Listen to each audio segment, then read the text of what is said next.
ώρες. 2 έργα. Καταπληκτικό! Χαρούλη, σου αξίζουν συγχαρητήρια. Κυρίες και κύριοι, αγαπητά μου παιδιά, τρόπος που λέγει κάποτε, Η παράστασή μας συνεχίζεται σε πλέον χαρούμενη διάσταση. Είδατε τα εθνικά ιδεώδη από την αισιόδοξη πλευρά. Αφήστε τη φαντασία σας να ταξιδέψει εδώ απέναντι στην ωραία ρούμελη συνορεινή δωρίδα.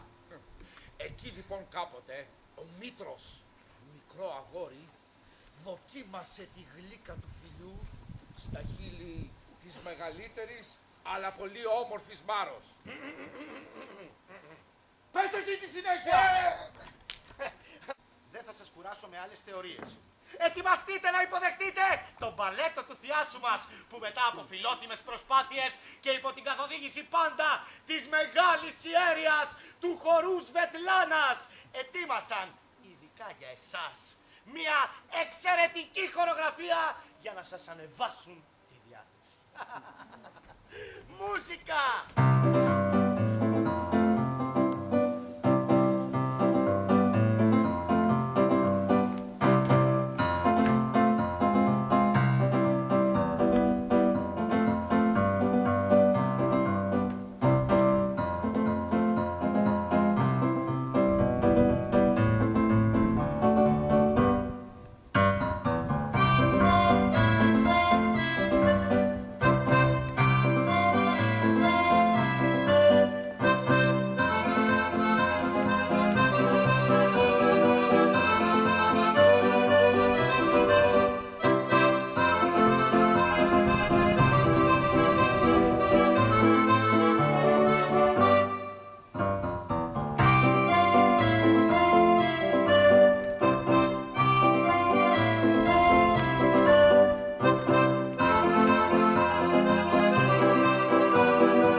Γιατί να της το κρύψω.